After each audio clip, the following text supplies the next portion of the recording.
सहनाववतु सहनौ भुनक्तु सह वीर्यं करवावहै तेजस्विनावधीतमस्तु मा विद्विषावहै। ओम शांति शांति शांति।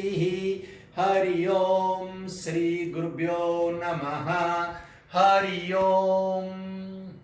श्रीमद् भगवद गीता એમાં પહેલા અધ્યાયની પહેલા આપણે આખી ગીતાનો સાર સમજી રહ્યા છીએ। આ વિજય કરીને કોઈ છોકરો ગળે ગળે વિડિયો ઓન કરે છે। વિજય, વિડિયો ઓફ કરો। વિજય કોનું નામ છે છોકરો? હા,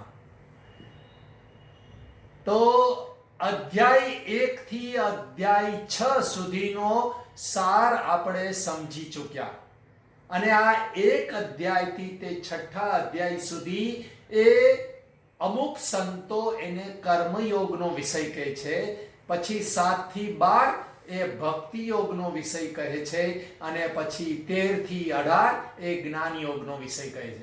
પરંતુ ત્રણેય ભાગમાં, આ 3 ભાગમાં ગીતા છે, એમાં ત્રણેય ભાગમાં ત્રણેય યોગ, બીજા 2 યોગ વિશે પણ વાતચીત કરવામાં આવી હોય છે। તો પહેલા અધ્યાયથી છઠ્ઠા અધ્યાય સુધી સામાન્ય ઉપદેશ લેવો હોય તો ભગવાન અર્જુનને કહે છે કે તું નિષ્કામ કર્મ કર। પછી યુદ્ધ હોય કે આપણા બધા માટે આ જીવન વ્યવહારનું કાર્ય હોય, નિષ્કામ ભાવે એટલે કોઈ પણ જાતની અપેક્ષા, આગ્રહ કે આવેશ વગર આપણે બધાએ આ કર્મ કરવાનું છે। આટલો ટૂંકમાં 6 અધ્યાયનો સાર હતો। હવે 7મા અધ્યાયનું નામ છે જ્ઞાન વિજ્ઞાન યોગ। એક મિનિટ, જ્ઞાન વિજ્ઞાન યોગ। આ શબ્દ નિશાળમાં બહુ પ્રચલિત છે એટલે કદાચ એવી સમજ તમને હોઈ શકે। તો આ શબ્દની સમજ એવી છે કે જ્ઞાન એટલે તમને જે સમજાવવામાં આવે એને જ્ઞાન કહેવાય। ગુરુ દ્વારા, શિક્ષક દ્વારા, પુસ્તકોમાંથી તમને જે સમજમાં આવે એને જ્ઞાન કહેવાય। અને વિજ્ઞાન એટલે સાયન્સ નહીં, સામાન્ય ભાષામાં વિજ્ઞાન એટલે સાયન્સ કહેવાય, પરંતુ અહીંયા વિજ્ઞાન એટલે જે સમજ છે, શાસ્ત્રની સમજ તમને ને મને પ્રાપ્ત થઈ છે એનો અનુભવ થવો એને વિજ્ઞાન કહેવાય। તો શાસ્ત્ર શું જ્ઞાન આપે છે કે તું બ્રહ્મ છે। આપણને સમજાઈ ગયું હું બ્રહ્મ છું, પરંતુ આચરણમાં કે અનુભવમાં આવતું નથી, એટલે આપણે બધા જ્ઞાન સુધી સીમિત છીએ।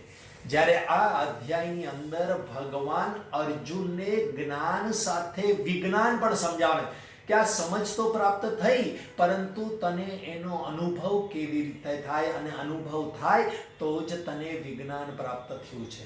માટે જ્ઞાન અને વિજ્ઞાનથી પણ પરમાત્મા સાથેનો યોગ એટલે જોડાણ થઈ શકે, આ અધ્યાયનું તાત્પર્ય છે। તમે કંઈ ન કર્યું હોય અને જ્ઞાન પ્રાપ્ત કરો શાસ્ત્રનું, અને પછી એને ધ્યાનસ્થ અવસ્થામાં અનુભવ કરો, રોજ અનુભવ કરો, તો એનાથી પણ પરમાત્મા પ્રાપ્ત થાય, આવું આ અધ્યાયના નામનો અર્થ છે। હવે આ અધ્યાયમાં 5 વિષયો આવે છે। પહેલો વિષય છે વિજ્ઞાન સહિત જ્ઞાન। ભગવાન કહે છે કે જો તું અનન્ય પ્રેમથી મારામાં ચિત્ત પોરવનાર તથા અનન્ય ભાવથી મારે પરાયણ, મારે શરણે થઈને યોગમાં જોડાયેલો એટલે પરમાત્મા સાથે જોડાઈ નહીં, પ્રયત્નપૂર્વક યોગમાં જોડાયેલો એટલે પ્રયત્નપૂર્વક જોડાયેલા રહેવું, તો તું સંપૂર્ણ મારી વિભૂતિ, બળ, ઐશ્વર્ય વગેરે ગુણો સહિત સૌના આત્મ સ્વરૂપે મને સંશય વગર જાણી લેશે। જો તું મારા શરણે રહ્યો, મારી સાથે ચિપકેલો રહ્યો, તો કન્ડિશન આ છે અનન્ય પ્રેમ। એટલે આપણા બધાનો અનન્ય પ્રેમ નથી હોતો. આપણને પૈસા સાથે પ્રેમ હોય, ઘર સાથે પ્રેમ હોય, પુત્ર સંબંધીઓ સાથે પણ પ્રેમ હોય, અને પછી સમય મળે તો ભગવાન સાથે આપણે પ્રેમ કરીએ. અને એ પણ પ્રેમ કરીએ જ કે એની ખબર નહીં, ઓલું ભયથી આપણે આપણી ક્રિયાકાંડ પૂરું કરતા હોઈએ છીએ. જ્યારે અહીંયા ભગવાને કીધું નહીં, પ્રેમ, અનન્ય પ્રેમ. પ્રેમ એટલે કંઈ પણ કરવા તૈયાર હોય પરમાત્મા માટે, એને પ્રેમ કહેવાય. તો પ્રેમથી મારામાં ચિત્ત પરોવ, પ્રેમ હોવો અને ચિત્ત પરોવવું આ બે એકદમ નજદીકની વાત છે. પરંતુ ભગવાને સ્પષ્ટ કહ્યું કે ખાલી પ્રેમ હોવાથી નહીં, પ્રેમ હોય અને ચિત્ત પણ એમાં પોરવાયેલું રહેવું જોઈએ. તો તું મારા બળ, ઐશ્વર્ય, વિભૂતિ બધાને જાણી લેશે. અને જેને જાણીને સંસારમાં ફરી બીજું કંઈ જાણવાનું બાકી રહેતું નથી, અને જન્મ મૃત્યુના ચક્રમાંથી મુક્ત થઈ જશે. પરંતુ આ બોલવું જેટલું સહેલું છે એટલું કરવું સહેલું નથી. એના માટે ભગવાન જ કહે છે, મનુષ્યાણામ સહસ્રેષુ કશ્ચિત અતતિ સિદ્ધયે યતતાનામ અતિ સિદ્ધાનામ કશ્ચિત મામ વેત્તિ તત્વતઃ.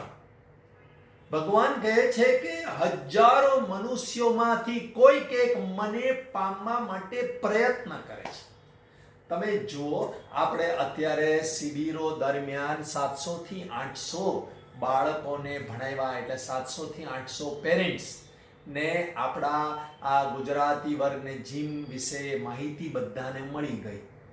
અને છતાં પણ એમાંથી કેટલા જોડાય છે એ તમને બધાને ખબર છે. એવી રીતે તમારા સગાવાલાઓ ઘણા બધાને તમે ઇન્ફોર્મ કર્યું હોય, પરંતુ કેટલા જોડાય છે એ તમને જ ખબર છે. અને માટે ભગવાન જે કહે છે એ સત્ય છે કે હજારો મનુષ્યમાંથી કોઈક એક મને પામવા માટે પ્રયત્ન કરે, બાકી તો ભોગ વિલાસમાં જ પડ્યા હોય, આળસમાં જ પડ્યા હોય, બીજી બધી પ્રવૃત્તિઓ કરવામાં પડ્યા હોય, પરંતુ પરમાત્માને પામવામાં ન પડ્યા હોય. એટલે ભગવાને કહેવું પડ્યું. અને પાછું હજી કે આટલાથી સંતોષ નથી ગયો કે પ્રયત્ન કરનારાઓ બીજા હજારો હોય, એમાંથી કોઈક એક મારે પરાયણ એટલે મારે શરણે થઈને મને તત્વથી યથાર્થ ઓળખી શકે છે. આ શ્લોકની અંદર આવું કીધું. હવે તમારા અને મારા જેવા હજારો હોય જે સત્સંગ કરતા હોય, પરમાત્માના રસ્તે ચાલતા હોય, એમાંથી બધાનો ધ્યેય અલગ હોય. કોઈકને ગીતા શીખવી છે, કોઈકને કંઈક સારું સાંભળવું છે, કોઈકને સમય છે તો બેઠા છીએ, કોઈકને આપણે સાત્વિક છીએ એવું કહી શકીએ એટલા માટે પણ હોય. આવા ઘણા અલગ અલગ પ્રકારના ધ્યેય સાથે પરમાત્માનો પ્રયત્ન એટલે કે સત્સંગ કરતા હોય. અને માટે ભગવાને કીધું કે હજારો લોકો પ્રયત્ન કરતા હોય, એમાંથી કોઈક મારે શરણે હોય, મારે પરાયણ હોય અને મને યથાર્થ રૂપે જાણી શકે. હવે ભગવાન આટલી સાવધાની કરી અને અર્જુનને જ્ઞાન આપે છે. જ્ઞાન વિજ્ઞાન યોગ છે ને, એટલે તમને કહે ને કે બહુ અઘરું છે અને તમે બધા બેઠા છે એમ કંઈ પરમાત્મા તરફ ચાલાશે ને એટલે બધા સાવધાન થઈ જાય. નહીં, મારે બરાબર ધ્યાન આપવું છે ને, મારે તો પરમાત્મા તરફ જ ચાલુ, મારો બીજો કોઈ ધ્યેય નથી. આવું કહી દેવામાં આવે તો નહીં, જો જશે તો નિષ્ફળ જશે, હા સંભાળજે, બહાર જાય તો સંભાળજે, સ્કૂટર ચલાવે તો સંભાળજે. એટલે ઓલો જરા સાવધાનીથી સંભાળ. કેમ? તો ભગવાનને ખબર છે કે અહીંયા ઘડી એમને ખાલી સાંભળવાથી પરમાત્મા પ્રાપ્ત થશે નહીં. એટલે ભગવાન સાવધાન કરે છે અર્જુનને અને આપણને, અને હવે જ્ઞાન આપે છે. ત્યારે ભગવાન પોતાના સગુણ સ્વરૂપનું સંપૂર્ણ જ્ઞાન આપે છે. 3 સ્વરૂપ છે ભગવાનના: સગુણ સાકાર, સગુણ નિરાકાર અને નિર્ગુણ નિરાકાર. તો હવે અહીંયા આ ભક્તિનો સટક એટલે 6 અધ્યાય ભક્તિના પ્રાધાન્ય વાળા છે. તો ભક્તિ ક્યારે થાય? જ્યારે ભગવાનનું સગુણ સ્વરૂપ ખબર પડે. તો ભગવાન કયા સગુણ સ્વરૂપની વાત કરે છે? તો ભગવાન શરૂ કરે છે કે મારી 2 પ્રકૃતિ છે. એક છે અપરા પ્રકૃતિ અને બીજી છે પરા પ્રકૃતિ. એટલે અપરા પ્રકૃતિમાં પંચમહાભૂત, મન, બુદ્ધિ અને અહંકાર આ 6 પ્રકારે વિભાજિત થયેલી મારી અપરા પ્રકૃતિ છે, વિભાગ પામેલી છે. અને આ અપરા પ્રકૃતિ જડ પ્રકૃતિ છે અને એ બંધન કરનારી છે. જો તું એમાં ચીટકી ગયો અર્જુન, તો તને બંધન થઈ જશે, જન્મ મૃત્યુના ચક્રમાં પડશે. એટલે પંચમહાભૂત એટલે આખું જગત, મન બુદ્ધિ ને અહંકાર એની સાથે જોડાઈ ગયા હો એટલે જન્મ મૃત્યુના ચક્રમાં જવાના. એટલે શરીર, ઇન્દ્રિય, મન, બુદ્ધિ, અહંકાર વગેરે બધું આવી ગયું. પંચમહાભૂતની અંદર બધું આવી જાય. આના સિવાય આ થઈ અપરા પ્રકૃતિ. આના સિવાય જેનાથી આખું જગત ધારણ કરાય છે એને મારી જીવ રૂપા પરા એટલે કે ચેતન પ્રકૃતિ ઓળખ, જે સંસારથી મુક્ત કરનારી છે. એટલે આ પરા પ્રકૃતિમાં આપણે જો સ્થિત થઈ જઈએ, અપરાને છોડી દઈએ, એની આસક્તિમાંથી, એના તાદાત્મ્યમાંથી છૂટી જઈએ, તો આપણે મુક્ત થઈ જઈએ છે એવું ભગવાન કહે છે. સગળા જીવો એટલે તમે ને હું ને આખા જગતના બધા જીવો આ બે પ્રકૃતિથી ઉદ્ભવનારા છે. એટલે બધાની અંદર આ બે પ્રકૃતિ છે, તમારી ને મારી અંદર.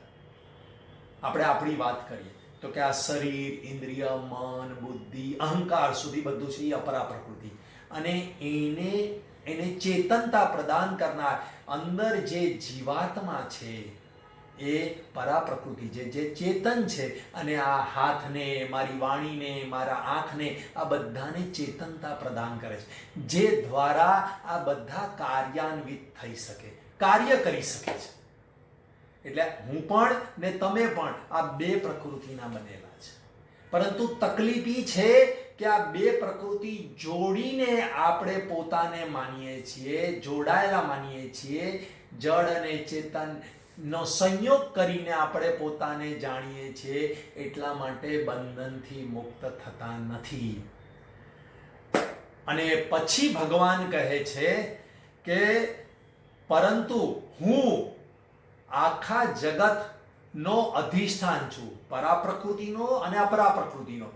જીવને પણ હું જ સંચાલિત કરું છું અને જગતને પણ હું જ સંચાલિત કરું છું. એટલે જગત એટલે અપરા પ્રકૃતિ અને જીવ એટલે પરા પ્રકૃતિ, એને પણ હું જ અધિષ્ઠાન એટલે કે મારી સત્તાને સ્ફૂર્તિથી એ કાર્યાન્વિત થાય છે. પરંતુ હું આખા જગતનો અધિષ્ઠાન છું, માટે એની ઉત્પત્તિ, સ્થિતિ અને પ્રલય કરનાર છું. આખું જગત મારામાં સૂત્રમાં પોરવાયેલા મણીની પેઠે મારામાં ગૂંથાયેલું છે. બસ આ જ્ઞાન પૂરું થઈ ગયું, આટલું જ્ઞાન. પરંતુ અર્જુનના ચહેરા પર કંઈ દેખાયું નહીં. આટલી મોટી વિભૂતિ ભગવાને પોતાની કીધી એટલે અર્જુનના ચહેરા પર કઈ એક્સપ્રેશન ના, ઓહો આટલા મહાન છો તમે, નહીં દેખાયું. એટલે ભગવાને બીજો વિષય શરૂ કર્યો અને સગળા પદાર્થોનું કારણ ભગવાન છે, એટલે કે ભગવાન વ્યાપક છે, એ વિષય શરૂ કર્યો, બીજો વિષય. હવે કારણ રૂપે પોતાને ભગવાન પ્રસ્થાપિત કરે છે કે હું જળમાં રસ છું. જળમાં રસ તત્વ મહત્વનું છે. જળ પીઓ અને તમારી તરસ ન છીપાય તો એ જળ ન કહેવાય.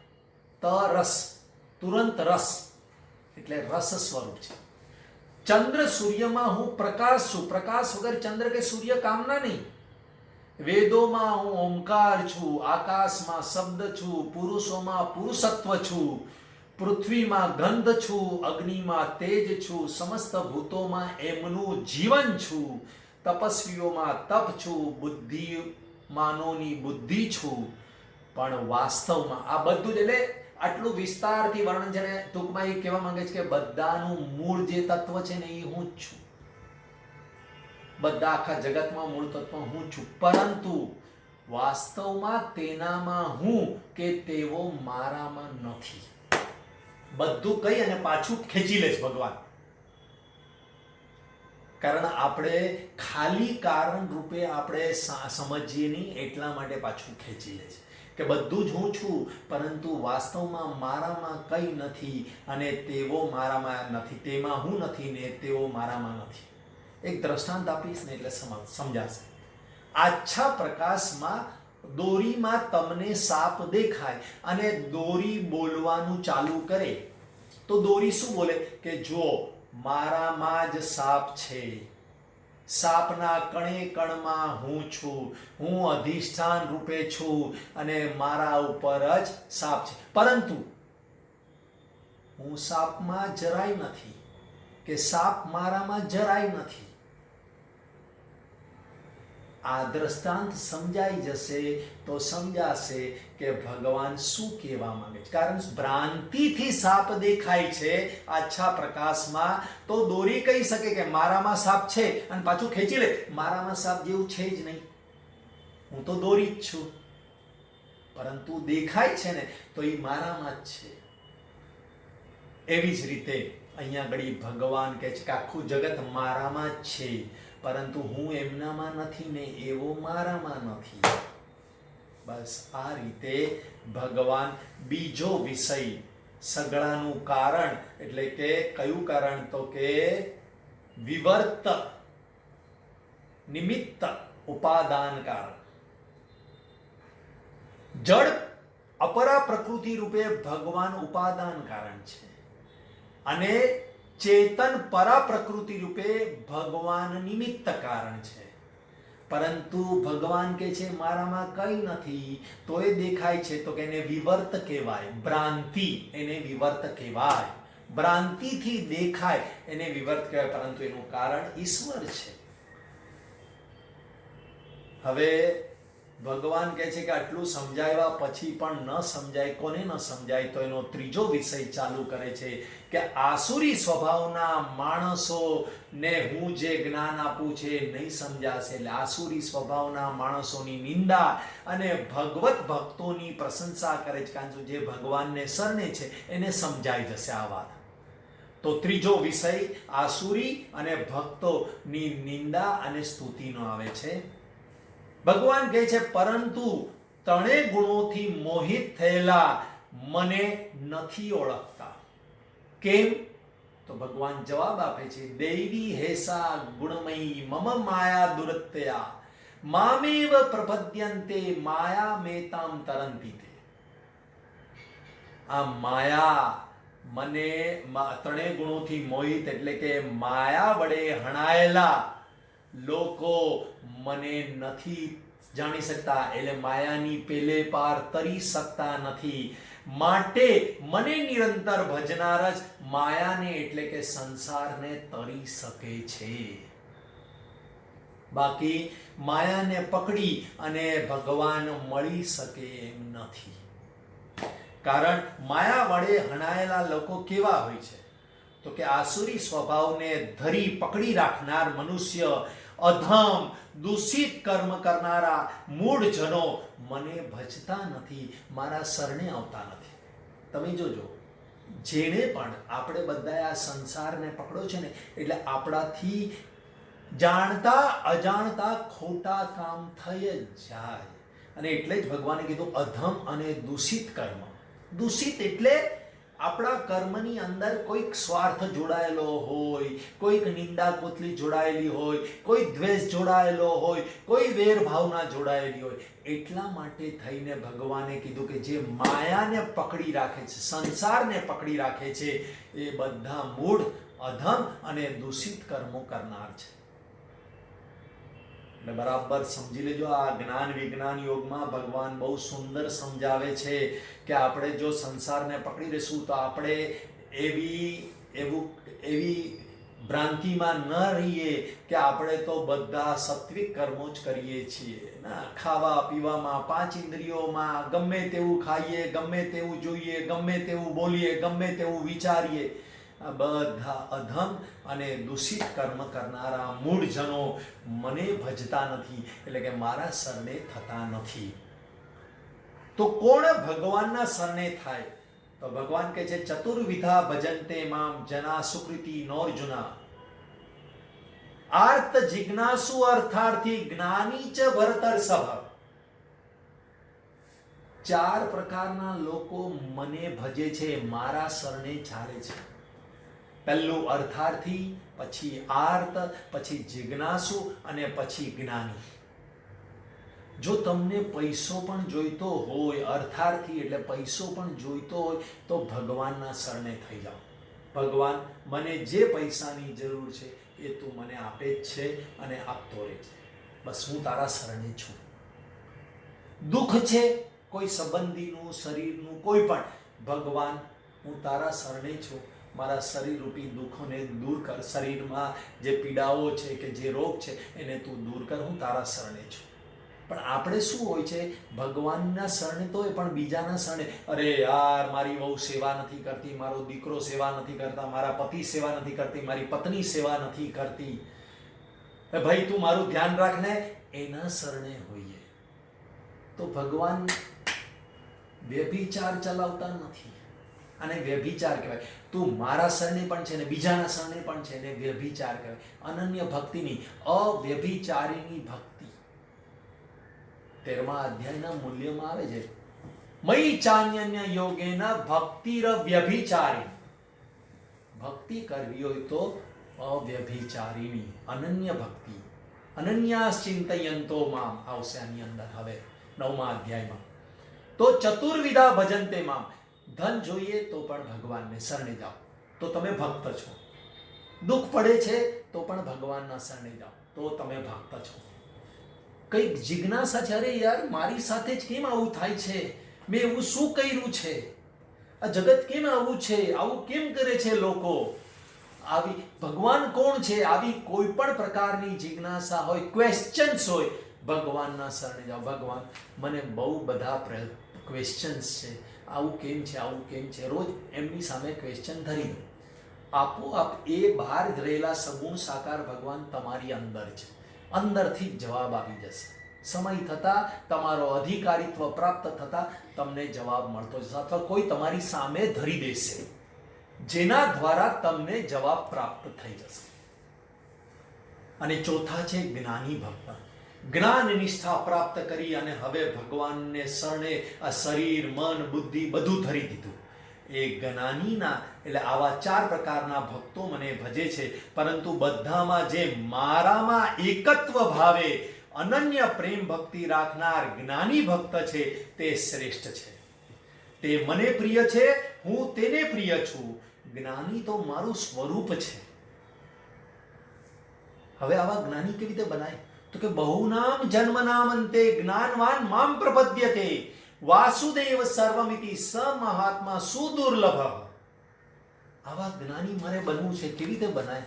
જે ભગવાનને પ્રિય છે, મને ભગવાન પ્રિય છે ને ભગવાનને હું પ્રિય છું, તો આવા મારે પ્રિય બનવું હોય તો કે બહુનામ જન્મનામંતે, બહુ જન્મોની તપશ્ચર્યા ભક્તિ દ્વારા, બહુનામ જન્મનામંતે જ્ઞાનવાન મામ પ્રપદ્યતે. કેટલાય જન્મો સુધી તમે જ્ઞાન મેળવ્યું છે એટલે તમે મારી સામે છો અત્યારે. નહીતર તમને 5-10 મિનિટ પણ અહીંયા બેચેની થવા લાગે. અમુક લોકોને બેચેની થઈ ગઈ હોય તો એ નીકળી જાય, કારણ એમણે કોઈ સાધના જ નથી કરી કે એમને સત્સંગ સાંભળવાનું મન થાય. બહુનામ જન્મનામંતે જ્ઞાનવાન મામ પ્રપદ્યતે. મને શરણે થાય છે. જ્ઞાન મેળવો ને, જેટલું વધારે જ્ઞાન મેળવશો એમ તમારી શરણાગતિ વધતી જશે ભગવાન પાસે. પછી શરણે થાઓ એટલે શું થાય? તો કે વાસુદેવ સર્વમિતિ સ મહાત્મા સુદુર્લભ. કેટલાય લોકો શરણે થતા હોય છે પરંતુ એને એ જ્ઞાન નથી થતું કે વાસુદેવ સર્વમિતિ, એટલે વાસુદેવ એટલે પરમાત્મા જ સર્વકાય છે. સ મહાત્મા સુદુર્લભ. તે મહાત્મા તો બહુ દુર્લભ છે. બધામાં પરમાત્મા જેને દેખાય એવો મહાત્મા તો બહુ દુર્લભ છે. માટે જ્ઞાની બનવું છે તો તૈયારી કર, તારે બહુ મહેનત કરવી પડશે. આમ ત્રીજો ટોપિક અહીંયા પૂરો થાય. ચોથો ટોપિક, અનન્ય દેવતાઓની ઉપાસના કરનારને શું ફળ મળે? આપણે આત્મ સ્વરૂપનું જ્ઞાન પ્રાપ્ત ન કરીએ, ગીતાનું જ્ઞાન પ્રાપ્ત ન કરી અને જે ગીતાના ગાનાર પરમાત્મા છે એને શરણે ન થઈ અને બીજા દેવતાઓના શરણે થઈએ તો બાકીના લોકો તો કામનાથી દેવતાને ભજે. કોઈ ગણપતિ બાપાને ભજે, કોઈક માતાજીને ભજે, કોઈ સાંઈબાબાને ભજે, કોઈ જલારામ બાપાને ભજે, કોઈકને ભજે. તેઓ કામનાથી દેવોને ભજે છે અને તેમની શ્રદ્ધા હું દ્રઢ કરું છું. દેવતા પાસેથી મારા દ્વારા જ વિધાન કરેલી ઈચ્છેલા ભોગોને નિસંદેહ તેઓ પામે છે. પણ એ ફળ નાશવાન હોય છે, માટે જ્યાં છે ત્યાંના ત્યાં જ હોય છે. આપણે કામનાથી કોઈક વ્રત તહેવારો કરતા હોઈએ તો એ ફળ તો મળે, પણ કોના દ્વારા? એ જ પરમાત્મા દ્વારા, દેવો દ્વારા આપણને ફળ મળે, પરંતુ એ ફળ તો નાશવાન છે. માટે આપણે જ્યાં હતા ત્યાંના ત્યાં જ હોઈએ છે. અને છેલ્લો ટોપિક હોય છે કે ભગવાનનો પ્રભાવ ન જાણનાર ની નિંદા ભગવાન કરે છે અને જાણનારની મહિમા કહે છે કે લોકો મુજ સચ્ચિદાનંદ પરમાત્માને માણસની પેઠે જન્મ લેનાર અને મરનાર સમજે છે, માને છે. ભગવાન કૃષ્ણ જન્મેલા હતા અને અમુક સમય ત્યારે મરી ગયા. એવી રીતે જન્મનાર ને મરનાર માને છે. પણ યોગ માયાથી ઢંકાયેલો હું સૌને પ્રત્યક્ષ નથી થતો. હું સર્વભૂતોને જાણું છું, તને પણ જાણું છું અર્જુન. આ આખા જગતના દરેક જીવોને હું જાણું છું, કારણ કે અંતર્યામી રૂપે છું. પરંતુ શ્રદ્ધા વિનાના માણસો મને નથી જાણી શકતા. કારણ સંસારમાં ઈચ્છા અને દ્વેષથી ઉદ્ભવેલા સુખ દુઃખ આદિ દ્વંદ્વો સ્વરૂપ મોહને લીધે સગળા પ્રાણીઓ અત્યંત અજ્ઞતાને પામી રહેલા છે, ફસાયેલા છે. આપણે આખો દિવસ સુખ દુઃખ લાભ હાનિ માન અપમાન આવા દ્વંદ્વોમાં ફસાયેલા છે. પરંતુ એમાંથી જો પ્રયત્ન કરશે તો નિષ્કામ ભાવે ઉત્તમ કર્મનું આચરણ કરનારનું પાપ હું નષ્ટ કરું છું અને તેઓ દ્વંદ્વથી મુક્ત થઈ અને મને ભજવા લાગે છે. જેઓ મારા શરણે આવે છે તે જરા એટલે કે વૃદ્ધાવસ્થા અને મરણથી છૂટી અને બ્રહ્મ અધ્યાત્મ કર્મને ઓળખી લે છે. જે અધિભૂત અધિદૈવ અને અધિયજ્ઞ સહિત સૌના આત્મરૂપે મને અંતકાળે ઓળખી લે છે.